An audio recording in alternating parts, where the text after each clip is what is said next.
பாலியல் பலாத்காரம் என்பது சொல்லப்பட்டாலும் அந்த பெண்ணுக்கு 25லிருந்து 30 இடங்களில் காயம். அந்த காயத்தை தாண்டி அந்த பெண்ணுடைய கால் உடைக்கப்பட்டிருக்கிறது. அந்த உடைக்கப்பட்ட கால் ஒரு 90 டிகிரி வரைக்கும் எடுத்து செல்லலாம், அந்த மாதிரி உடைக்கப்பட்டிருக்கிறது. பெண்களுக்கு ஒரு குற்றம் நடந்துருச்சுன்னா அந்த குற்றத்தை முதல்ல பெண்கள் வெளியில் சொல்கிறதே ரொம்ப சிரமப்பட்டு தான் வெளியில் போய் சொல்கிறாங்க. ஆனால் அந்த வெளியில் சொல்கிறதுக்கே அவங்க காலதாமதம் பண்ணிடுவாங்க. சொன்னதுக்கப்புறம் அந்த முதல்ல உன்ன குற்றம் தானா, அப்படியே இருந்தாலும் எந்த அளவுக்கு சமூகத்தில் அல்லது இந்த விசாரணை அதிகாரிகள்கிட்ட எவ்வளவு சர்வசாதாரணமாக நான் பார்க்குறேன்னா, இதெல்லாம் சாதாரணம் தான், இதெல்லாம் நடக்கிற விஷயம் தான், இதெல்லாம் நீ தொடச்சி போட்டு அந்த பக்கம் போ. சிசிடிவி கேமராங்கிறது அங்கே கிடையவே கிடையாதுங்கிற ஒரு நிலை. இத்தனைக்கும் ஒரு பொது மருத்துவமனை, அதிக மக்கள் செல்லக்கூடிய மருத்துவமனை, மிக முக்கிய மருத்துவர்கள் வரக்கூடிய மருத்துவமனை, மிக முக்கியமான மருந்துகள் கையாளப்படக்கூடிய மருத்துவமனை. இங்கே சிசிடிவி கேமரா ஒரே ஒரு இடத்துல தான் இருந்தது அப்படின்னு சொல்கிறது எவ்வளவு கவலைக்குரிய விஷயமாக இருக்குது.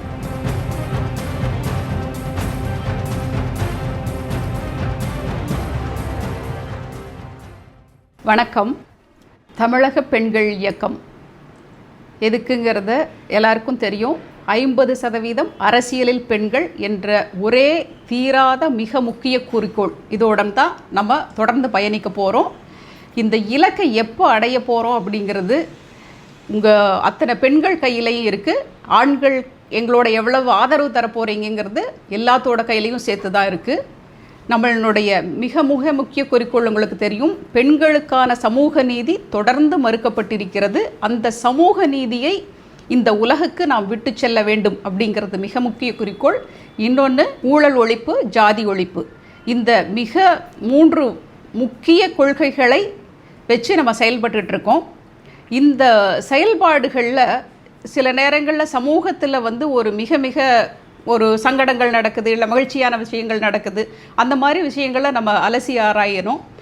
அதே சமயம் பெண்களுக்கு ஒரு வன்கொடுமை, மிக கேவலமான ஒரு வன்கொடுமை இங்கே நடக்குது அப்படின்னா அதற்கு தமிழக பெண்கள் இயக்கம்தான் முதலில் ஒரு மிகப்பெரிய வன்மையான கண்டிப்பை செய்ய வேண்டும்.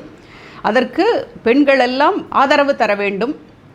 இன்றைக்கி இந்த கொல்கத்தாவில் நடந்திருக்கிற இந்த கொலை இருக்கு இல்லையா, அந்த பாலியல் வன்புணர்வு அதை சார்ந்த கொலை அப்படிங்கிறது எவ்வளவு தீர விசாரித்தாலும் அங்கே இருக்கக்கூடிய உண்மை என்பது வெளிப்படவே இல்லை அப்படிங்கிறது தான் இன்றைக்கு வரைக்கும் நாம் தெரிந்து கொள்ளக்கூடிய விஷயமாக இருக்குது, செய்தியாக இருக்குது.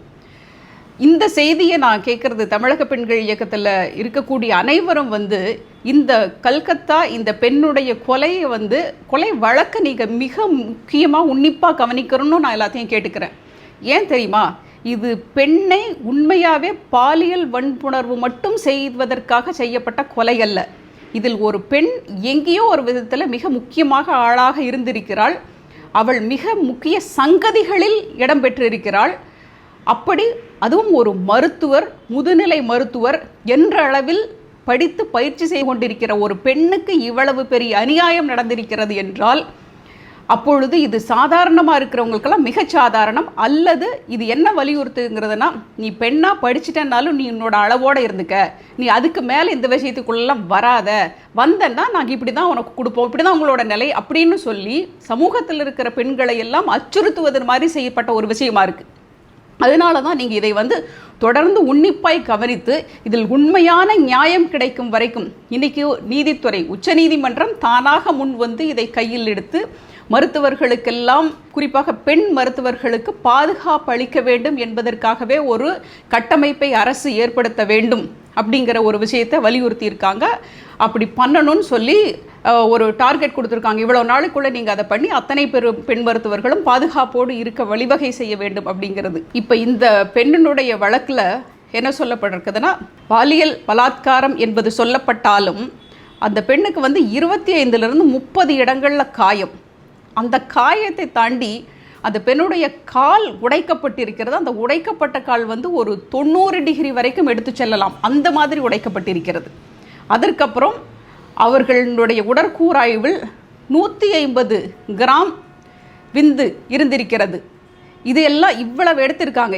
இதையெல்லாம் வைத்துக்கொண்டு ஒரே ஒரு ஆள், அவன் மிகவும் மிருகத்தனமானவன், மூர்க்கத்தனமானவன். அவனுக்கு மிருகத்தினுடைய குணங்கள் தான் அதிகமாக இருக்கிறது. அவனை எவ்வளவு தூரம் நாங்கள் விசாரணை செய்தாலும் அவன் சிரித்து கொண்டே தான் என்ன செய்தோம் என்றே தெரியாதவாறு பேசிகிட்டு இருக்கான். அவனுக்கு ஏற்கனவே 3 திருமணம் ஆகியிருக்கிறது. அவன் வீடியோ பார்த்துருக்கான். அதற்கு முன்னாடி பார்த்துருக்கக்கூடிய வீடியோ எல்லாமே பாலியல் சம்பந்தமான ஒரு அன்நேச்சுரல் அப்படிங்கிற மாதிரி, இயற்கைக்கு முரணான ஒரு பாலியல் விஷயங்களை பார்த்துருக்குறான் அப்படிங்கிற மாதிரி விஷயத்தை சொல்லி சிபிஐக்கு தான் விசாரணைக்குள்ளே வந்துட்டாங்க. சிபிஐயுமே அதை தான் சொல்கிறாங்க. இதில் நான் அந்த விசாரணையை சொல்கிறேன். திரும்ப திரும்ப தமிழக பெண்கள் இயக்கத்திலையும் சரி, நான் அல்லது என்னுடைய கூட இருக்கக்கூடிய வழக்கறிஞர்கள், அசோசியேட் வழக்கறிஞர்கள் எல்லாமே சொல்லுவது, இந்த ஒரு பெண்ணுக்கு இழைக்கப்பட்ட ஒரு கம்ப்ளைண்ட், ஒரு புகார், பெண்ணுக்கு தனக்கான அநீதி இழைக்கப்பட்டிருக்கிறது, அதற்கான ஒரு புகார் அப்படின்னு சொல்லி போய் கொடுத்தா, அந்த புகாரை நாங்கள் நேரடியாக இதை தொடர்ந்து சந்தித்து கொண்டே இருக்கிறோம். அந்த புகாரை ஒரு பொருட்டாகவே கருதுவதில்லை. இதில் பெண் காவல் அதிகாரிகளும் அப்படித்தான் இருக்கிறார்கள் என்பது மிக முக்கியமான விஷயம்.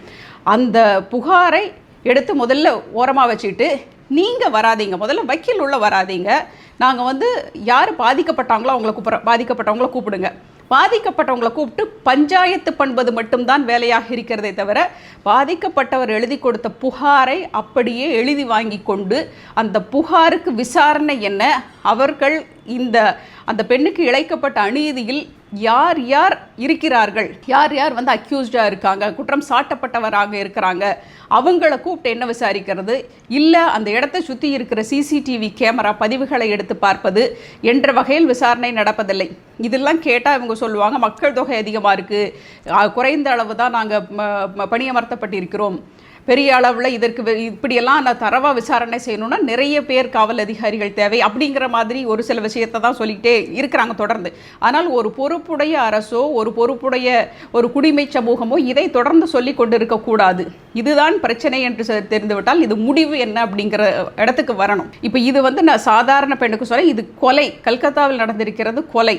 இந்த கொலை நடந்தது எப்போ இருந்து நடந்திருக்கலாம்னு நினைக்கிறாங்கன்னா, கிட்டத்தட்ட ஒரு 2:30 மணியிலிருந்து 3:30-4 மணிக்குள்ளே நடந்திருக்கலாம் இரவு. அதற்கப்புறம் அந்த கொலையை பார்த்தது காலையில் ஒரு 9 மணி வாக்கில் அந்த கொலையை பார்த்திருக்கலாம் என்பது. அதற்கு பிறகு இந்த சம்பவம் அவர்களுடைய பெற்றோர்களுக்கு, அதுவும் முதலில் உங்கள் பெண்ணுக்கு உடம்பு சரியில்லைன்னு சொல்கிறாங்க, அப்புறம் மறுபடியும் 1/2 மணி நேரம் கழிச்சு இறந்துட்டான்னு சொல்கிறாங்க. அதற்கப்புறம் காவல்துறைக்கு 11:30 மணிக்கு கொடுக்கப்படுது, சம்பவத்தை பற்றி கூறப்படுகிறது. ஆனால் காவல்துறை அந்த இடத்திற்கு சென்ற நேரம் பார்த்திங்கன்னா, அந்த இடத்தை சென்ற நேரத்தை விட தனக்குள்ளே அந்த இடத்தை எடுத்துட வேணும். அந்த அக்கரன்ஸ், அந்த சம்பவம் நடந்த இடத்த காவல்துறை தன்னுடைய கட்டுப்பாட்டுக்குள்ளே கொண்டு வந்துடணும். அந்த கட்டுப்பாட்டுக்குள் கொண்டு வர்றதுக்கு காவல்துறை எடுத்துக்கொண்ட நேரம் பார்த்திங்கன்னா கிட்டத்தட்ட ஒரு 7 to 8 மணி நேரம். அதாவதுங்க ஒரு பொதுவாக கிரிமினல் வழக்கு, கிரைம் அப்படிங்கிறது நடந்துச்சுன்னா அதிவேகமாக நீங்கள் இன்வெஸ்டிகேஷனை முடிக்கலன்னா, ஏன்னா கிரைமை பண்ணுறவனே, அந்த குற்றத்தை செய்கிறவங்களே பிளான் பண்ணி தான் செய்வாங்க. அந்த குற்றத்தை பிளான் பண்ணி செய்யும்போது முதல்ல குற்றம் தெரிஞ்சிடவே கூடாது அப்படிங்கிறதுல தெளிவாக இருப்பாங்க. ஆனால் சில குற்றங்கள் வேறு வழி இல்லை. இந்த கொலை மாதிரி சம்பவங்கள் நிச்சயமாக வெளி வரும் என்று தெரிந்தவர்கள் செய்கிறவங்க கூட, குற்றத்தை செய்கிறவங்க கூட செய்ய தான் செய்வான். அப்போ இது விசாரணையில் இருக்கக்கூடிய அத்தனை அதிகாரிகளுக்கும் தெரியும். குறிப்பாக இந்த விசாரணை அப்படின்னு வரும்போதோ, இல்லை ஒரு குற்ற நிகழ்வு அப்படின்னு வரும்போதோ, இதில் பல துறைகள் உள்ளே வந்துடும். அரசின் கீழ் வேலை செய்யக்கூடிய காவல்துறை, நீதித்துறை, இந்த துறைகள் எல்லாம் உடனே உள்ளே வந்துவிடும். அந்த நேரத்தில் இந்த குற்றம், ஒரு கொலை நடந்திருக்கிறது, இவ்வளவு மோசமான ஒரு கொலை நடந்திருக்கிறது, இந்த விசாரணைங்கிறது அந்த நிகழ்வு நடந்த இடத்தை உடனே அடுத்த நிமிடமே காவல்துறை தன்னுடைய கட்டுப்பாட்டிற்குள் கொண்டு வந்தால் அங்கு இருக்கக்கூடிய அந்த கொலை சம்பந்தப்பட்ட ஆவணங்கள் இல்லை, அங்கே தடயங்கள், இதெல்லாம் அழிக்கப்படாமல் பாதுகாத்து எடுக்க முடியும். என்னென்னா, முதல்ல ஒரு குற்றம் செய்தவங்க அந்த தடயத்தை அழிப்பாங்க. முதல்ல தடயத்தை அழிக்கிறதா வேலை. இதில் குறிப்பாக அந்த பெண்களுக்காக குற்றம் அப்படின்னா, பெண்களுக்கு ஒரு குற்றம் நடந்துருச்சுன்னா அந்த குற்றத்தை முதல்ல பெண்கள் வெளியில் சொல்கிறதே ரொம்ப சிரமப்பட்டு தான் வெளியில் போய் சொல்கிறாங்க. ஆனால் அந்த வெளியில் சொல்கிறதுக்கே அவங்க காலதாமதம் பண்ணிடுவாங்க.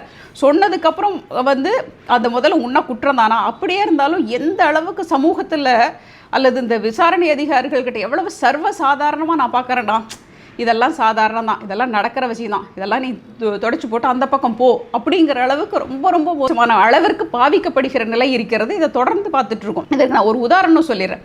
திருவள்ளூர் மாவட்டத்தில் பாதிக்கப்பட்ட பெண் தமிழக பெண்கள் இயக்கத்தில் நாம் செய்து கொண்டிருப்பதை பார்த்து தொடர்பு கொண்டு எங்களுக்கு இந்த மாதிரி ஒரு ஆள் வந்து என்னை கடையில் நான் வேலையாக இருக்கும்போது ஒரு ஆள் வந்து என்னைய இந்த மாதிரி பாலியல் துன்புறுத்தலுக்கு என்னை உட்படுத்திட்டான். எனக்கு 2 வளர்ந்த குழந்தைகள் இருக்கிறாங்க, நான் என்ன பண்ணுறது? ஆனால் எனக்கு வந்து காவல்துறைக்கு போகிறதுக்கு பயமாக இருக்குது, இல்லை காவல்துறை என்னுடைய அலுவலகத்துக்கு வந்து விசாரணை செய்வாங்க, இதெல்லாம் நினச்சா எனக்கு பயமாக இருக்குது.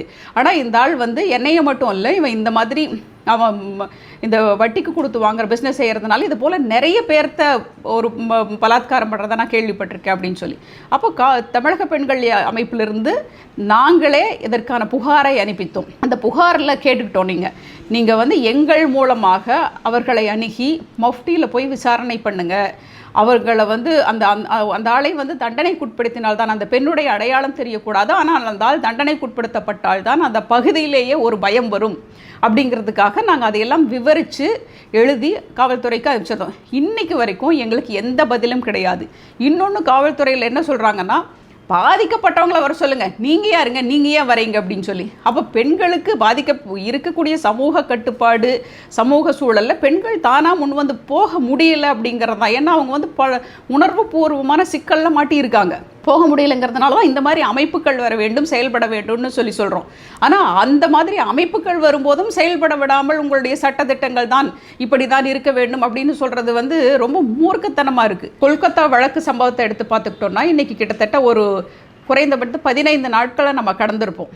ஆனால் அந்த 15 நாள் கடந்து கூட உச்சநீதிமன்றம் நேரடி பார்வையிலிருந்து கூட இப்பொழுது வரைக்கும் அந்த ஒரே ஒரு ஆளை குற்றம் சாட்டுதை தவிர மீதி அங்கே என்ன நடந்தது என்று யாருக்குமே தெரியல. இன்னொன்று, சிசிடிவி கேமராங்கிறது அங்கே கிடையவே கிடையாதுங்கிற ஒரு நிலை. இத்தனைக்கும் ஒரு பொது மருத்துவமனை, அதிக மக்கள் வந்து செல்லக்கூடிய மருத்துவமனை, மிக முக்கிய மருத்துவர்கள் வரக்கூடிய மருத்துவமனை, மிக முக்கியமான மருந்துகள் கையாளப்படக்கூடிய மருத்துவமனை, இங்கே வந்து சிசிடிவி கேமரா ஒரே ஒரு இடத்துல தான் இருந்தது அப்படின்னு சொல்கிறது எவ்வளவு கவலைக்குரிய விஷயமாக இருக்குது. இதை நான் இங்கே ஏன் சொல்கிறேன்னா, இதை வைத்து நாம் பாடம் படித்து கொள்ள வேண்டும். பொதுமக்களாகிய நீங்கள் அல்லது தமிழக பெண்கள் இயக்கத்தை சேர்ந்த நீங்கள் வந்து ஒவ்வொரு இடத்துலையும் எத்தனை சிசிடிவி கேமராக்கள் இருக்கிறது என்கிறத முதல்ல நீங்கள் கணக்கெடுத்து வச்சுக்கொள்ளுங்க. நீங்கள் அந்த காவல்துறையோ இல்லை பக்கத்தில் இருக்கிறவங்க கிட்டவோ இந்த விஷயத்தை வந்து தெளிவாக உங்களுடைய நலனுக்காகவும் நம்மை சார்ந்தவர்களுடைய நலனுக்காகவும் இதை நீங்கள் உன்னிப்பாக கவனித்து அவர்களுக்கு சொல்ல வேண்டும் என்பது மிகவும் முக்கியம். அது மாதிரி அந்த இடத்துல அந்த சிசிடிவி கேமரா இருந்திருந்தால் இந்த விஷயம் ரொம்ப மிக சீக்கிரமாக போயிருக்கும். இதுக்கு நான் இன்னொரு உதாரணம் சொல்கிறேன். தமிழ்நாட்டில் ஒரு மிகப்பெரிய ஒரு ஆணவ கொலை சம்பவம் நடந்துச்சு. கௌசல்யா வழக்கு இருக்குது இல்லைங்களா, ஆணவ கொலை வழக்கு. அந்த வழக்கில் சிசிடிவி கேமரா இருந்ததுனால்தான் அந்த வழக்கினுடைய விசாரணை மிகவும் தீவிரமாக செயல்படுத்தப்பட்டு அந்த வழக்கில் வந்து அதில் பார்த்திங்கன்னா சரியான தண்டனை கொடுக்கப்பட்டிருக்கும். அந்த சிசிடிவி கேமரா இருந்தனால தான் முதல்ல குற்றவாளியை பிடிக்க முடிந்தது, அனைத்து விசாரணையும் சரியாக நடைபெற்றதுங்கிறது நாம் தெரிந்து கொள்ள வேண்டிய மிக முக்கியமான விஷயம். எனவே இந்த சிசிடிவி இருக்க வேண்டும், ஒவ்வொரு இடத்துலையும் மிக முக்கிய இடங்களில் இருக்க வேண்டும்ங்கிறது ரொம்ப முக்கியம். அதுவும் அந்த சிசிடிவி வந்து வேலை செய்து கொண்டு இருக்க வேண்டும்ங்கிறது ரொம்ப முக்கியம். பொதுவாக என்னென்னா, இவ்வளவு நவீனமாக இன்றைக்கி பார்த்திங்கன்னா எல்லாமே டிஜிட்டல் இந்தியான்னு சொல்கிறோம். நாங்களே வழக்கறிஞர்கள் வந்து நீதிமன்றத்தை கோர்ட் மூலமாக நாங்கள், அதாவது எங்களுடைய அலுவலகத்தில் இருந்தோ இல்லை வேறு இடத்துல இருந்தோ கூட நாங்கள் வந்து நீதிமன்றத்தில் நாங்கள் வழக்காட முடியும் என்ற அளவிற்கு இன்றைக்கு வந்து அந்த டிஜிட்டல்ங்கிறது நம்ம இடத்துல மிக முக்கியமாக இருக்கிறது. நம்ம மட்டும் இல்லைங்க, உலகத்தில் எல்லா இடத்துலையுமே இன்றைக்கு ஏதாவது பிரச்சனை, இந்த மாதிரி குற்ற செயல்கள் நடந்தால் இந்த சிசிடிவி கேமரா, மற்றபடி டிஜிட்டல் உங்களுடைய தொலைபேசி இவைகளை வைத்து தான் கண்டுபிடிக்கக்கூடிய ஒரு நிலைமையாக இருக்கிறது. இந்த நேரத்தில் எல்லாருடைய பாதுகாப்பிற்கு, மிகவும் முக்கியமாக பெண்களுடைய குழந்தைகளுடைய பாதுகாப்பிற்கு இந்த சிசிடிவி இருக்குதான் மட்டும் நீங்கள் பார்க்குறதில்ல, அது சரியாக வேலை செய்து கொண்டிருக்கிறதா என்று அவ்விடத்தில் இருக்கக்கூடிய காவல் அதிகாரியோ அல்லது அது வந்து ஒரு மாநகராட்சியாக இருந்தாலோ நகராட்சியாக இருந்தாலோ கிராமப்புற பஞ்சாயத்தாக இருந்தாலோ அங்கே இருக்கக்கூடிய அதிகாரியை அணுகி அது வேலை செஞ்சுட்டு இருக்கா அப்படின்னு பாருங்கள். இந்த சிசிடிவி கேமரா இருக்கிறது வந்து மிக முக்கிய. குழந்தைகள் அதிகமாக நடமாடக்கூடிய இடங்கள், பெண்கள் போய் வரக்கூடிய இடங்கள், குறிப்பாக வந்து பள்ளி வளாகத்தை சுற்றி இருக்கக்கூடிய இடங்கள், ஒவ்வொரு தெருக்கள்லையும் எல்லா இடத்துலையும் இவைகள் இருக்கிறதா, வேலை செஞ்சுட்டு இருக்குதா, இது பேக்கப் எடுத்திருக்காங்களா அப்படிங்கிறத பார்க்கறது ரொம்ப ரொம்ப நம்மளுக்கு முக்கியம். நான் ஏற்கனவே உங்களிடம் சொல்லியிருக்கிறேன், இல்லை திரும்ப சொல்லிட்டு இருக்கிறது தான், அதாவது இன்றைக்கு பாராளுமன்றத்தில் 14% தான் பெண்கள் இருக்கிறாங்க. ஆனால் நம்ம வலியுறுத்துறது 50% பெண்கள் இருக்க வேண்டும் சொல்லி. இப்போ இந்த கொல்கத்தா வழக்கில் ஒரு 14% பெண்கள் இருந்தவர்கள் என்ன நிலைப்பாடு எடுத்தாங்க, என்ன அதற்கான போராட்ட வடிவத்தை எடுத்திருக்கிறாங்க, இல்லை என்ன மாதிரி சட்டத்திட்டங்கள் இன்னும் மிகவும் கடுமையாக கொண்டு வர வேண்டும் என்பதை பற்றி என்ன விவாதத்தை எடுத்திருக்காங்க, இதெல்லாம் எதுவும் நமக்கு தெரியல. அதை தாண்டி இந்த 14% 50% இருந்திருந்தால் இப்படி ஒரு கொலை கூட நடந்திருக்காமல் தடுத்திருக்க முடியும். பெண்களுக்கு என்று எந்த ஒரு அசம்பாவிதமும் நடந்திருக்காமல் பார்த்து கொண்டிருந்திருக்க முடியும் 50% இருந்திருந்தால். ஏனென்றால் பெண்ணுக்கான பாதுகாப்பு சட்டங்களையும் இன்னும் தண்டனைகளையும் கடுமையாக்கி இருக்க முடியும். மக்களிடமும் கொண்டு போய் சேர்த்திருக்க முடியும். பெண்களுக்கு இவ்வளவு பாதுகாப்பு தேவை என்பதை நாம் கொண்டு போய் சேர்த்திருக்க முடியும். அவர்களுடைய ஒரு தனி மனித ஒழுக்கமாக அவர்கள் வாழும் வகையில் கொண்டு போய் சேர்த்திருக்க முடியும். அந்த வகையில் பார்த்தீங்கன்னா 50% பெண்கள் அரசியலில் இருக்க வேண்டும் என்பது இந்த மாதிரியான ஒரு மிக மிக மோசமான ஒரு குற்றச்சம்பவங்கள் நிகழாமல் தடுப்பதற்கும் நம்மளுடைய குழந்தைகள் வருங்கால சந்ததியினர் காப்பாற்றுவதற்கும் மிக முக்கியம். எனவே நம்மளுடைய தமிழக பெண்கள் இயக்கத்தினுடைய இந்த கொள்கையை தீவிரப்படுத்துவதற்கு நீங்கள் எல்லாம் என்னோடு இணைந்து செயல்பட வேண்டும் என்று கேட்டுக்கொள்கிறேன். வணக்கம்.